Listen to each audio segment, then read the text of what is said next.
Hello everyone. So this is probably like part 4 or whatever of me trying to get this lock open. I've got it in the vise, and the important thing to remember about this particular 570 is with all 570s basically is the dead core, which means that you're not going to get any counter rotation even though there are spools in here.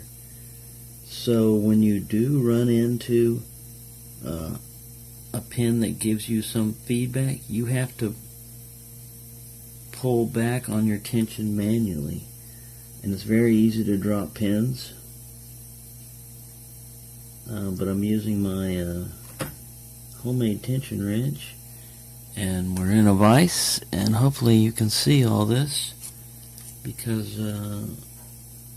I'm looking over the top of my glasses and basically using my nearsightedness, so you might see my nose get in there or whatever. My glasses are just basically not being used.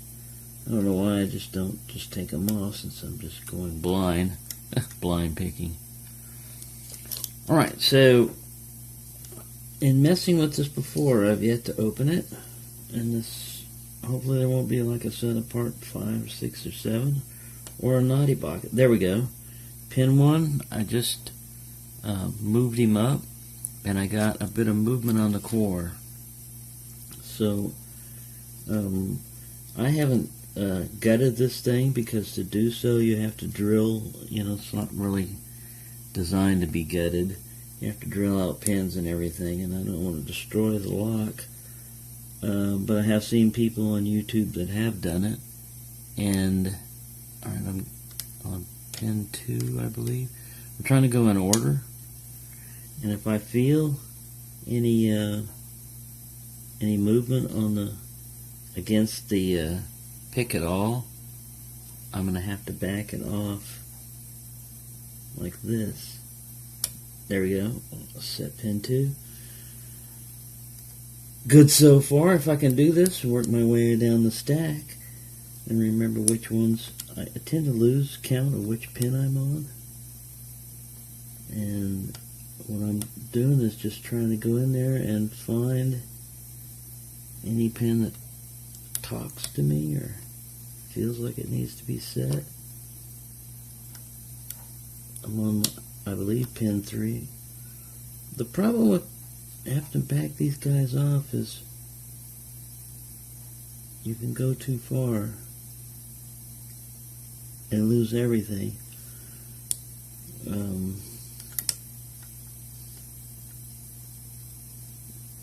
So this is only a $13 lock, but I can tell you, if you've never picked a dead core, you should pick one of these up. You should buy one of these locks, because it's not really for high security. It's aluminum body and everything, but if you're worried about somebody picking your stuff open, I don't know. It's probably just me, because I've seen other people, other videos where they've used city rakes.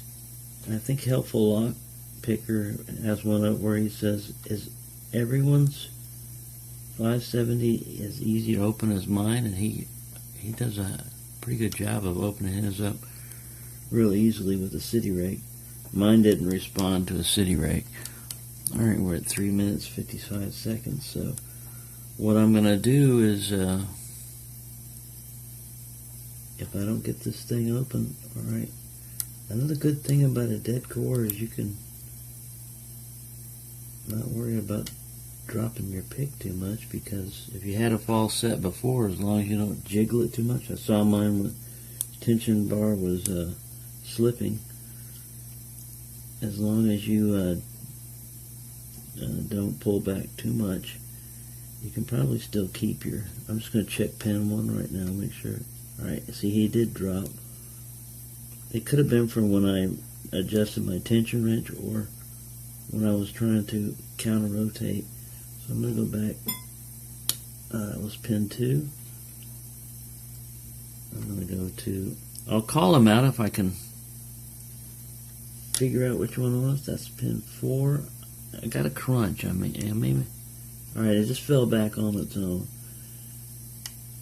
So, alright, I'm on, this should be 4 or 5, or I'm at the back of the warding of the lock.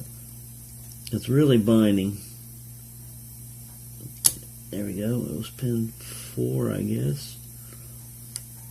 Good progress. This is a fun pick. I wouldn't want to try it drunk because I'd probably get frustrated. That was pin 5. And I don't think that was a click. I think I was all the way back to what would have been pin 6 or the back of the lock. And it was just my pick coming forward. So I'm just coming forward and trying to get clicks off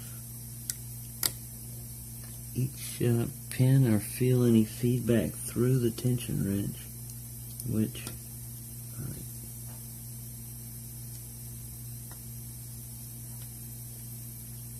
so I'm going to have to check pin 1 again because I had done everybody, but pin 1 feels like you said it's loose, and ooh, look at that. So let's just keep that in there. I guess that's the advantage of a dead core is, you know, since there is no resistance, as long as you don't jostle things too much, you can go back to what you were doing if you lose it like I did. I lost it a long time ago. Alright, we're getting at 6 minutes 36 seconds and I have no success, so this may have to be a continuation.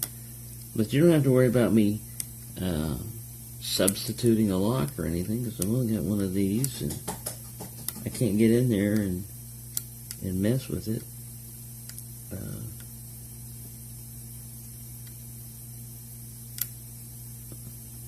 Sorry. This is probably going to be picked off video, and I'm just going to have to report success to you because they can be very tricky picks. I watched one video where a person opened it and he said, well, that was pretty easy, and then he fast forwarded or whatever and he said 9 minutes later. So you can get cocky with these things. If I get a successful opening on video, I'm going to be happy. If I don't get it with this particular, alright, I give it some counter rotation. If I don't get it on this particular video, I'm going to keep trying and trying and trying until I get it. Hopefully on video. I mean, because that's the way I consider a lock is basically retired for me as far as like have to show it on video unless somebody requests something, which I doubt anybody would request anything from me. But if I pick it on video, then hey, I got a record, you know, of actually doing it, and I don't have to go through and do it again unless I want to. And challenging ones like these, if I get him open once, I'm going to be happy. I'm probably going to set it aside and go back to the easier stuff that I'm used to dealing with. Because we're at 8 minutes 30 seconds. I've got the proper tool now. This particular pick seems to be working well. So the only excuse is my incompetence right now. I'm not making any excuses. I'm just saying I've never picked this particular type. I do have a Schlage progressive reload kit, and I mean a progressive lock from Sparrows, 2 of them, and they're dead core, and they seem to be very easy to get into no matter what I put into them. So I don't know, or don't know. So there we go. It looks like it's defeating me right now. And it's kind of bad because you look on YouTube videos and you see other people doing these things in no time, you know, and maybe they've, I'm sure not all of them practiced, you know. I'm sure some of them just got it better, or, you know, like Lock-Picking Lawyer, I watched one of his, and I know he's a better lock picker than I am. He worked right through it and said, oh, you know, kind of a fun lock, you know, because it was no challenge to him. But if you're a new picker or you're relatively new and you've been dealing with master locks and you think they're all easy, try some of the more difficult ones. And this one is giving me a lot of feedback. I just need to develop more skill in setting these spools under dead core conditions, because I have no problem with spools and actually like them when I have a little bit of spring tension.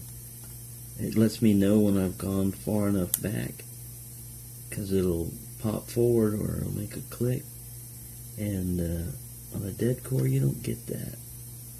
So there we go. I think we're already at 10 minutes. Let me look at this. Yes, we're almost 11 minutes, so I'm going to have to stop this particular video. But that's my dilemma. I've got my first naughty lock, and I'll leave it in here, just leave it like that, and I'll come back to it and mess with it, reset it again, and eventually we'll have a successful video, hopefully.